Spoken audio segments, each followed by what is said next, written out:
스페인의 천재 화가 입체주의 화가 피카소를 잘 아시지요. 학교 다닐 때 교과서에도 피카소의 그림들이 많이 실렸던 것 같습니다. 20세기를 대표하는 스페인의 입체주의 화가요, 미술가요, 예술가요, 조각가, 이 정도면 거의 천재 아니겠습니까? 피카소에 관한 이야기입니다. 1993년에 미공개 작품 한 점이 런던의 한 경매장에서 경매에 올라옵니다. 그런데 사실 이 작품은 피카소가 그때 만든 작품이 아니라 무려 50년 전에 1943년 어느 날 길을 가던 피카소가 착상이 인사이트가 떠올라서 만든 작품인데요. 1943년 피카소는 우연히 버려진 자전거 한 대를 발견합니다. 그래서 그 자전거를 가지고 와서 안장과 핸들을 떼어낸 후에 그 안장에다가 핸들을 거꾸로 붙이고 이름을 다음과 같이 황소머리라고 붙이게 됩니다. 그래서 50년 뒤에 세상의 빛을 보는 작품이 결국 황소머리라는, 사실 저는 저 그림을 저 조각품을 직접 가서 본 건 아닙니다. 봤을 때 저 정도 나도 만들 수 있을 것 같아, 그런 생각들 많이 하지 않습니까? 근데 누가 처음 하느냐가 중요한데 제가 처음 하지 못했습니다. 근데 피카소는 1943년에 이 자전거를 주워다가 안장과 핸들을 떼어내서 결국 이렇게 붙이고 황소머리라고 부르고요. 그때 50년이 지난 뒤인 1993년에 경매 시장에서 무려 293억 원, 그 당시 돈이니까 오늘 돈으로 환산하면 아마 훨씬 더 높은 가치가 되지 않겠습니까? 그렇게 93억 원 이상을 호가하는 값비싼 작품을 만들게 되었던 것입니다. 버려진 자전거가 피카소를 만나지 않았다면 그냥 고물상의 주인 정도 만났겠지요. 아니면 조금 더 신경 쓴 사람 있으면 가져가서 수리해서 타고 가거나 그랬겠지요. 그러나 천재 화가 조각가인 피카소를 만났기 때문에 293억 원 이상의 가치가 되었다는 이야기입니다. 여기 맨 밑에 나온 문구처럼 인생의 가치도 그렇게 생각됩니다. 누구를 만나느냐에 따라 저와 여러분의 존재 가치도 달라지지요.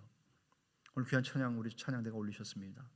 하나님의 은혜로 이 쓸데없는 자 왜 구속하여 주는지 난 알 수 없도다. 물론 우리가 주님 앞에 왔을 때는 하나님 저 벌레 같은 죄인입니다. 참 쓸모없는 죄인입니다. 그렇게 하지만 또 나름대로 여러분들 한꺼풀만 다른 측면만 보시면 다 훌륭하고 탁월하고 쟁쟁하고 엄청나신 분들 아닙니까? 그런 분들이 우리가 모여서 교회를 또 이루는 것 생각하면 참 감사하지요. 그러나 그 어느 누구도 하나님 앞에서 그렇게 내로라 하고 말할 수 있는 사람은 없지 않습니까? 왜냐하면 하나님이 우리를 만나주지 않으셨으면 우리 여전히 길가에 버려진 자전거와 같은 존재가 될 수 있었기 때문일 겁니다. 그런데 우리를 만나주신 하나님, 여러분과 제가 하나님을 만났다고도 생각되지만 내게 오신 하나님, 나를 만나주신 하나님 때문에 제가 오늘 지금 이 자리에 있고 여러분 바로 그 자리에 계신 것 아니십니까? 오늘 설교의 주제는 만남에 관한 주제입니다. 여러분 잘 아시는 본문입니다. 오늘 부활 제3주의 렉셔너리라고 말하는 교회 성서 정과 일과표는 오늘 누가복음 24장 13절부터 35절을 읽게 되어 있어서 제가 사실 미리 읽고 오늘 본문의 말씀으로 설교를 준비하게 된 겁니다. 여러분 잘 아시는 내용입니다. 의사 누가가 기록한 누가복음, 누가는 오늘 본문 24장에 무슨 이야기를 적고 있습니까? 엠마오라는 곳으로 가는 두 명의 사람들에 관한 이야기입니다.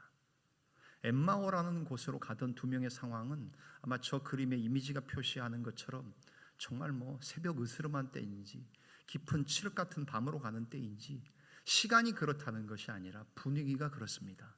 절망의 길 엠마오로 가는 두 명의 제자에 관한 이야기입니다. 엠마오가 어디냐에 따라서는 학자들마다 의견이 다릅니다. 그런데 오늘 본문 13절에도 나오는 것처럼 그날에 그들 중 둘이 예루살렘에서 25里되는 엠마오라는 마을로 가면서라고 말합니다. 25리가 몇 킬로 되시는지 아시는 분들 아는 체 하지 마십시오. 여러분의 나이가 나옵니다. 1리, 10리, 25리, 시적인 표현들 10리도 못 가서 발병 나는 김소월의 진달래꽃 뭐 이런 것처럼, 그죠? 우리 옛날 도량형이지 않습니까? 그 저도 잘 개념이 없어서, 제가 젊잖아요. 그러니까 25리가 몇 킬로인지 몰라요. 그래서 찾아보니까 25리는 9.8 짜짜짜 이렇게 내려가더라고요. 그러니까 9km, 10km 가까이 되는 거리입니다. 예루살렘에서 10km 떨어진 곳, 그러나 오늘날의 지명으로는 정확히 어딘지 알 수 없는 곳, 그곳으로 가던 두 명의 제자에 관한 이야기입니다. 근데 예수님의 제자들 중에 우리가 아는 12제자, 가룟 유다가 예수님을 배반하고 나서 자결한 이후에 11명의 제자, 그 유명한 제자들의 이름이 아닌 뒤에 나오는 글로바라고 하는 사람과 또 무명의 제자인 걸 보면 그렇게 유명한 제자는 아니었던 게 분명합니다. 대단한 제자처럼 보이지 않는 이 두 사람에게 주님이 나타나셨다는 겁니다. 여러분, 사실 예수님이 12제자, 11명의 제자만 만나주시기도 바쁘셨을 텐데 이름도 별로 알도 듣보잡인 이 제자들에게 나타나셨다는 것 자체, 그리고 의사였던 누가가 이 기록을 이렇게 역사적인 확실성을 가지고 적었다는 것, 이게 우리 복음서 가운데 들어와 있다는 것, 굉장한 은혜지요. 그래서 오늘 이야기가 우리에게 남아서 오늘 우리에게까지 읽혀진 것 아닙니까? 이 이야기를 통해서 우리가 오늘 본문을 통해서 살펴보게 되는 것은 바로 이거겠지요. 부활하신 주님이 어떻게 우리를 만나주시는가? 부활의 주님은 언제, 어디서, 어떻게 우리를, 아니 나를, 오늘 여기 예배 나오신 저와 여러분들, 온라인 유튜브로 예배하는 사랑하는 교우들, 흩어져 있는 우리들을 부활하신 주님이 언제, 어디서, 어떻게, 어떤 방식으로 만나주시는가, 그것은 굉장히 중요한 일이라는 사실입니다. 왜냐하면 기독교는 만남의 종교이기 때문입니다. 노사연이 부른 우리 만남은 우연이 아니지 않소, 우연이 아니냐, 뭐 그 참 노래방에서 여러분들 많이들 부르시고 부인에게, 남편에게 바치는 그런 노래로 뭐 전혀 그런 얼굴 표정은 아니십니다만 아닙니다만 혹시 뭐 우리 만남이 잘못된 만남이야, 뭐 김건모가 했나요? 뭐 그것처럼 뭐 그런 가사를 부르셔야 되는지 모르겠지만, 그러나 만남 중요하지 않습니까? 특별히 기독교의 만남은 내가 하나님과 만나는 것, 단순한 미팅이 아니라 여기 썼던 아까 영어 표현처럼 피카소의 조각 작품에 있었던 단어처럼 인카운터, 그냥 자전거 타고 가다가 그냥 팡 교통사고 나듯이 내 인생에 확 들어오신 하나님, 나를 만나주신 하나님, 그리고 나를 붙잡으신 그 하나님, 그 하나님을 만나는 것, 그것이 사실 기독교의 정말 중요한 단어가 만남이라는 단어 아닙니까? 여러분은 새로운 목사, 뭔지 새롭지도 않지요. 한 1년 됐습니다만 가끔씩 어떤 분들은 목사님 뭐 이렇게 기도하는 거 보면 목사님 보내주셔서 저 온 지 한 1년 됐어요. 1년 됐습니다. 그죠? 1년 다 돼갑니다. 선보인 지 1년 돼갑니다. 그런데 저와 여러분이 만난 것은 과연 여러분에게는 어떤 의미이십니까? 저는 우리 두드림 교회를 만난 것은 저의 인생 가운데는 어떤 의미가 있을까요? 교우들 한 분 한 분을 지금 만나 교제하고 만나서 깊이 사귀며 신앙을 함께 믿음을 나누고 있는 것은 저에겐 또 어떤 의미가 있다고 생각하십니까? 하나님이 우리를 만나주시는 것 굉장히 중요한 건 아니겠습니까? 본문을 통해 두 명의 제자를 만나주신 부활의 주님을 한번 살펴보기를 원합니다. 첫 번째, 그들을 만나주신 주님의 만남은 어떤 만남입니까? 가장 깊은 어둠 속에서 그들을 만나주십니다. 시간적인 차원에서 어둡지는 않습니다. 오전일 수 있고요, 오후이고요, 또 저녁으로 들어가는 시간 동안에 일어난 일이기 때문에 이 시간이 이때가 분명 새벽이거나 어두움은 아니었습니다. 그러나 두 명의 제자가 처했던 상황은 그들의 인생 가운데 가장 깊은 어둠 속과 같은 시간에 주님이 그들을 만나 주셨다는 겁니다. 슬라이드에 나온 것처럼 비록 우리가 보지 못할지라도 주님은 나란히 우리와 걷고 계시다는 것을 우리 오늘 두 명의 제자를 통해 발견해야만 하는 것입니다. 본문 말씀 보십니까? 특별히 17절 표현 한번 보실까요? 17절 말씀 같이 읽으시겠습니다. 시작. 예수께서 이르시되 너희가 길 가면서 서로 주고받고 하는 이야기가 무엇이냐 하시니 두 사람이 슬픈 빛을 띠고 머물러 서더라. 아멘. 예수님이 그들에게 오셨어요. 부활하신 예수님이 우리와 똑같은 육체가 되셔서 오셨어요. 그런데 그들은 부활하신 예수님을 자기들의 눈이 가리워져서 주님인 줄을 예수 그리스도이신지를, 메시아이신 그 예수 주님인 것을 알지 못하게 되고요, 이야기하기 시작합니다. 무슨 얘기 나누고 계셨어요? 라고 예수님이 물어요. 그러자 그들의 상태를 묘사하는 17절 본문 말씀은 뭐라고 합니까? 두 사람이 슬픈 빛을 띠고 머물러 서서 주님과 이야기하기 시작했다는 겁니다. 왜 슬펐습니까? 왜 그들의 얼굴 가운데는 낯빛이 어두웠습니까? 그것은 다름 아니라 깊은 절망에 빠져 있었기 때문입니다. 자기들이 얼마나 시간과 노력을 들였는지 모르겠지만 쫓아다녔던 예수 그리스도, 하나님으로부터 실망했다는 것 아닙니까? 예수님으로부터 실망당해서 그런 것 아닙니까? 누가 그린 그림, 다른 사진 하나 가져와 봤습니다. 보십시오. 두 명의 이 제자들, 엠마오라는 곳으로 예루살렘을 떠나 엠마오로 가던 두 명의 제자를 묘사한 그림입니다. 저 그림에서 나타나는 것도 역시 분위기 톤 자체가 어둡지 않습니까? 정말 슬픈 빛을 띤 그들의 마음을 잘 표현하는 것 같은 상황. 왜 그렇습니까? 자기들이 쫓아다녔던, 자기들이 시간과 노력을 투자했던, 그래서 우리들을 건져주고 속량하고 구원할 거라고 믿었던 그 예수가 죽었기 때문에, 예수가 죽어서 무덤에 들어갔기 때문에 그들의 상황은 마치 그들의 심리 상태가 깊은 절망과 어둠 속에 있었던 상황이라는 말씀입니다. 왜냐하면 21절도 그들의 상황을 잘 말해줍니다. 21절 보십니까? 같이 읽으시겠습니다. 시작. 우리는 이 사람이 이스라엘을 속량할 자라고 바랐노라. 이뿐 아니라 이 일이 일어난 지가 사흘째다라고 자기들과 함께 길을 걷는 예수님에게 말합니다. 뭐라 그래요? 우리는, 예수님이 옆에 있는데 뭐라 그래요? 예수님 얘기하면서 우리는 그 사람이 이스라엘을 속량할 자, 속량이라는 단어 아시죠? 테텔레스타이라는 헬라어 굳이 언급하지 않아도 값을 주고 사오다. 이스라엘이 로마의 압제 가운데 있었던 상황 가운데에 값을 지불하고 이스라엘이 해방되고 구원받아야 되는 것처럼 이스라엘을 속량할 자, 메시아이신 예수라고 바랐다. 근데 그뿐 아니라 이 일이 일어난 지가, 그가 죽은 지 벌써 3일이 지났다. 이 사실을 당신 알지 못하냐? 예루살렘에서 벌어진 일을 알지 못하냐? 서울에서 BTS가 공연하는 그 엄청난 뉴스를 알지 못하고 지금 서울에 걷고 있느냐? 그런 얘기하고 똑같은 것 아닙니까? 예수님이 옆에 계시는데 예수님에 관한 얘기를 제3인 3자처럼 얘기하는 글로바와 다른 제자 두 사람의 얘기입니다. 그들은 지금 굉장히 어려운 가운데에 있었습니다.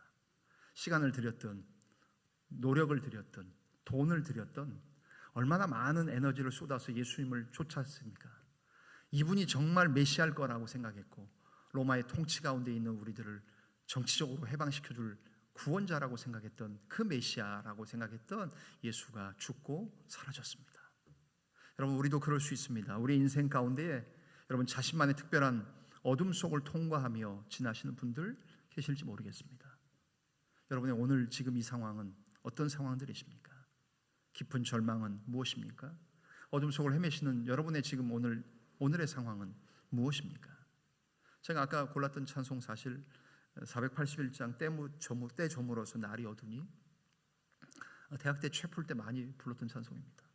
21~22살 된 학생이, 대학생이 무슨 깊은 절망이 있었겠습니까? 뭘 때가 저물어서 어두울 게 뭐 있습니까? 그러나 자기의 상황, 내가 지금 처한 환경, 그것이 때로는 저에게도 절망이 있었던 때가 참 많이 있었지요. 여러분 어떠십니까? 경제적으로 어려운 때를 지나고 있습니다. 관계적으로 힘드십니다. 국가의 상황이, 또 정치 경제적인 상황이, 계속되는 물가와 우리 주머니가 얄팍해지는 모든 상황들이 힘들어집니다. 사람들과의 인간관계라도 좀 좋아지면 괜찮을 텐데 그것도 어렵습니까? 아니, 육체적으로 지금 건강이 쇠약해지고 병원에 갔다 왔더니 무슨 질병이 의심된다고 하고 발견되는 질환들이 나타나고 계시는 때는 아닙니까? 이럴 때에, 이런 어두운 때에 부활의 주님은 두 제자를 찾아오셔서 만나 주셨던 것처럼 우리가 가장 힘들 때, 가장 연약할 때, 가장 어려울 때, 어떤 이에겐 비극이나 재난이 있을 때, 상실을 경험할 때, 실망할 때, 그때도 주님은 여전히 우리 곁에 계시고 우리가 느끼지 못하며 보이지 않으시지만 그러나 주님이 우리와 함께 하시는 임마누엘 주의 주님으로 동행하신다는 사실, 때로는 자기 자신을 실망하시는 데도 있지 않습니까? 저도 그렇습니다. 얼마나 내 자신에게 실망하는지요, 나의 믿음에 놀라는지요, 또 때로는 여러분 교회에 실망하시는 경우 있으실 수도 있습니다. 여러분 우리 교회가 처음이신 분들도 계시지만 다니셨던 수많은 교회, 그 교회에서 때로는 상처받고 시험 들고 실망하고 사람들이 싫고 다시 교회 나가기가 싫었던 적은 없으십니까? 그런 일들 가운데에 여전히 우리의 인생길을 걸어갈 때 눌리고 쓸쓸하고 고독하다고 느끼던 그 상황 가운데에도 삶의 어두운 가운데서도 여전히 주님은 우리를 찾아와서 만나 주신다는 사실입니다. 엠마오로 가던 두 명의 제자의 이 이야기는 하나님이 자기 백성을 결코 한순간도 놓거나 방임하거나 포기하지 않으신다는 사실. 내가 어둠 속에서 헤매일 때도 주님은 나와 함께 계셔. 기뻐 찬양하네. 할렐루야. 우리 찬양할 때는 그렇지, 주님 나하고 함께 계시는 것 같아. 하지만 찬양이 끝나고 예배당 문을 나서 우리 삶의 자리로 들어갈 땐 여전히 내가 어둠 속에서 헤매고 계시는 분들도 계실 수 있을 겁니다. 우리 얼마 전에 들었던 찬송, 신의 악단 영화에서도 하고 우리 금요 기도회 때도 들었던 찬송처럼 깊은 절망의 수렁 가운데에 우리 스스로를 건질 수 없었던 그 상황에서도 주 예수 나의 산 소망 찬양하지 않았습니까? 그런 상황 속에서도 여전히 우리는 보지 못하고 느끼지 못하고 만져지지 못한다 할지라도 예수 그리스도 주님은 우리와 나란히 걷고 계시며 임마누엘 하나님 우리와 함께 하신다는 사실입니다. 저도 어려서부터 많이 보았던 시입니다. 메리 스티븐슨의 시 모래 위에 발자국이라는 시 아닙니까? 영시 번역된 것들 많이 아시지 않습니까? 내용은 그거지요. 크리스찬 한 사람이 주님과 함께 바닷가에 모래 위에 발자국 내면서 걸었는데, 그런데 어느 순간 발자국이 두 사람의 발자국이 아닌 한 사람의 발자국밖에 없었다는 것 아닙니까? 그 시인이 생각해 볼 때 그때가 가만히 생각해 보니까 내 인생에 가장 힘들고 어려웠던 때요. 여러분에게는 어려운 때 없으십니까? 그런 때에 가만히 보니까 주님이 안 계시다는 거 아니에요. 그때 주님이 나지막히 부드럽게 말씀하셨다는 거 아닙니까? 아이야, 그때 사실 저 발자국은, 하나의 발자국은 네 발자국이 아니라 내 발자국이란다. 내가 너를 안고 업고 들쳐 안고 그때 걸었다는 사실이란다. 어렸을 때 저 모래 위에 발자국이라는 이야기를 참 들었을 때 참 그때도 은혜가 됐던 것 같습니다. 혹시 이 은혜가 필요하신 분 안 계십니까? 나 혼자 지금 걷고 있다고 생각될 때, 힘들고 어려운 순간 만나고 계신다고 생각될 때 주님 우리에게 오셔서 말씀하십니다. 사랑하는 아들아, 사랑하는 딸아, 부활의 주인 된 내가 너와 함께한다. 임마누엘로 함께한다라고 말씀하신 그 주님과 동행하시는 여러분들이 되시기를 주 이름으로 간절히 소망합니다. 두 번째는 무엇입니까? 우리를 만나주시는 부활의 주님은 우리가 말씀을 접할 때, 말씀이 우리가 안에 그런데 들려지고 깨달아질 때 하나님의 말씀을 통해서 하나님 우리를 만나주신다는 이야기입니다. 오늘 사실 본문의 엠마오로 가던 두 제자의 이 사건의 핵심은 상당히 긴 구절인 24절부터 27절에 우리가 읽게 되겠습니다만, 성경을 주님께서 풀어주시고 설명해 주시는 내용이 사실 핵심입니다. 24절부터 27절 읽으실까요? 같이 한번 읽으시겠습니다. 24절부터 읽겠습니다. 같이 읽으시겠습니다. 시작. 또 우리와 함께한 자 중에 두어 사람이 무덤에 가 과연 여자들이 말한 바와 같음을 보았으나 예수는 보지 못하였느니라 하거늘 이르시되 미련하고 선지자들이 말한 모든 것을 마음에 더디 믿는 자들이여, 그리스도가 이런 고난을 받고 자기의 영광에 들어가야 할 것이 아니냐 하시고, 이에 모세와 모든 선지자의 글로 시작하여 모든 성경에 쓴 바 자세히 설명하시니라. 아멘. 여기 27절 2구절입니다. 주님께서 그 되어진 일들을 이야기하시면서, 모세는 뭐니까 모세오경, 구약의 율법을 말하죠. 선지자, 그죠? 선지자의 글로 시작해서 모든 성경에 쓴 저 구약을 말합니다. 성경에 쓴 바 누구에 관한? 메시아 되시는 예수 그리스도 당신 자신에 관한 것을 두 명의 제자들에게 풀어서 자세히 설명해 주기 시작하십니다. 여러분, 우리가 예수 그리스도를 만나는 것, 부활의 주님을 인격적으로 만나는 또 다른 방법은 뭡니까? 우리가 힘들 때에도 우리와 함께 하시며 여전히 찾아오시는 주님이실 뿐만 아니라 말씀을 통해 우리를 만나주시는 주님이십니다. 여러분, 말씀을 통해 정말 예수 그리스도를 만나며 그 희열과 기쁨 가운데 사십니까? 아까 보셨던 그 그림처럼, 저 그림처럼 정말 하나님의 말씀이 때로는 우리에게 불덩이와 같고 불방망이와 같고 내 마음 가운데 견딜 수 없을 정도로 하나님의 말씀이 나에게 말하시는 그것을 경험하며 사십니까? 두 명의 제자가 부활하신 주님이 가운데 쓰셔서 제자들에게 말씀을 풀어 설명해 주십니다. 야, 구약의 모세오경부터 선지자 이사야의 글, 시편과 잠언, 그 글을 통해서 예수 그리스도에 관한 책, 글, 메시아에 대한 이야기, 예수 그리스도가 십자가 죽임을 당해야 될 것은 당연한 일이야. 그거 죽임 당하시고 온 인류의 죄를 해결하셔야 돼. 그리고 나서는 3일 만에 다시 사시는 것, 이것이 구약에 예언된 하나님의 말씀에 관한 예수에 대한 이야기야. 예수님이 당신 자신을 이렇게 설명하고 계시는 것 아니겠습니까? 여러분, 하나님의 말씀이 우리 가운데에 만나주시는 주님으로 오신다는 것, 여러분의 일상 가운데에 말씀 중심의 삶을 살고 있으신지 한번 점검해 보시기를 바랍니다. 결국 성경을 풀어주시는 것이 본문의 핵심입니다. 그리고 나서 상당히 실로 뒤늦게 성경이 올바로 해석될 때 그들의 마음이 뜨거워지는 것을 고백하지요. 32절 한번 넣어주시겠습니까? 32절 같이 읽겠습니다. 시작. 그들이 서로 말하되 길에서 우리에게 말씀하시고 우리에게 성경을 풀어주실 때에 우리 속에서 마음이 뜨겁지 아니하더냐 하고. 아멘. 여러분, 32절을 보십시오.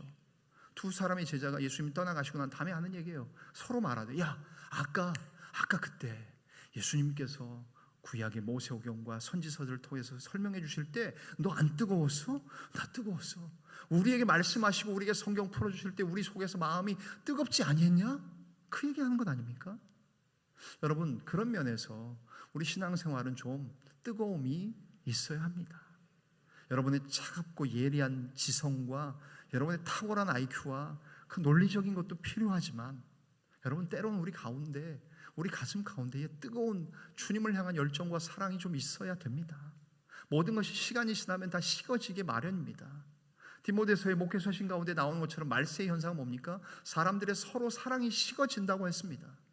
교회도 그럴 수 있습니다. 점점 식어지는 것 주님 원하시는 건 아닙니다. 기도도 고상하게 조용조용하게 할 수 있습니다만 여전히 한국교회의 좋은 기도의 전통인 두 손 들고 주여 삼창하고 뜨겁게 하는 기도, 왜 우리는 시대가 첨단 과학의 AI 시대를 살지만 기도는 옛날처럼 합니까? 우리 신앙이 냉랭해지는 것, 차가워지는 것을 미리 미연에 방지하기 위함 아닙니까? 결국 주님은 그들을 말씀을 통해 만나 주십니다. 내비게이터에서 얘기하는 것처럼 말씀의 손 예화합니다. Word's hand. 듣고 읽고 공부하고 암송하고 묵상하는 것, 말씀 섭취의 5가지 방법이에요. 그러니까 들으면서 묵상하고요, 읽으면서 묵상하고 공부하면서 묵상하고요, 암송하면서 묵상하는 훈련들을 하는 거예요. 그래서 하나님의 말씀의 사람이 되면 어떻습니까? 그 사람은 뜨거워지는 겁니다. 물론 겉으로 드러나서 막 이렇게 열정적으로 살지 않아도 주님을 향한 사랑, 주님을 향한 열정, 그분을 향한 헌신, 그것이 우리 가운데 뜨거워질 때 그 사람은 어떤 사람입니까? 부활하신 주님을 만난 사람입니다. 부활하신 주님을 만난 사람은 그렇게 살게 되어 있습니다. 그래서 오늘 주님이 우리에게 요청하시는 것, 우리가 부활하신 주님을 어떻게 만납니까? 말씀에 대한 해석을 통해 말씀이 깨달아질 때 주님을 우리는 인격적으로 만나는 것입니다. 마지막 세 번째는 무엇입니까? 예수님은 그들 가운데 식사 자리, 떡을 떼시면서 오늘 우리에게 적용하는 성찬을 통해서 부활의 주님은 두 제자를 만나 주십니다. 28절부터 35절 읽고 말씀 갈무리하려고 합니다. 28절부터 35절 좀 길지만 날이 더워지기 시작하셨습니다. 여러분, 겉옷이 더워지기 시작합니다. 성가대는 얼마나 더우실까요? 졸지 마시고 28절부터 35절 읽고 말씀 갈무리합니다. 같이 읽겠습니다. 그들이 가는 마을에 가까이 가매 예수는 더 가려 하는 것 같이 하시니 그들이 강권하여 이르되 유하사이다. 때가 저물어 가고 날이 이미 기울었나이다 하니 이에 그들과 함께 유하러 들어가시니라. 30절 그들과 함께 음식 잡수실 때에 떡을 가지사 축사하시고 떼어 그들에게 주시니 그들의 눈이 밝아져 그인 줄 알아보더니 예수는 그들에게 보이지 아니하시는지라. 그들이 서로 말하되 길에서 우리에게 말씀하시고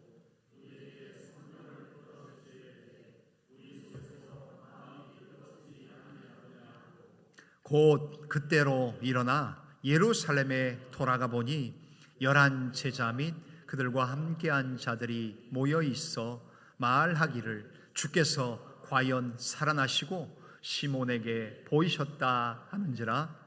두 사람도 길에서 된 일과 예수께서 떡을 떼심으로 자기들에게 알려지신 것을 말하더라. 아멘. 그렇습니다.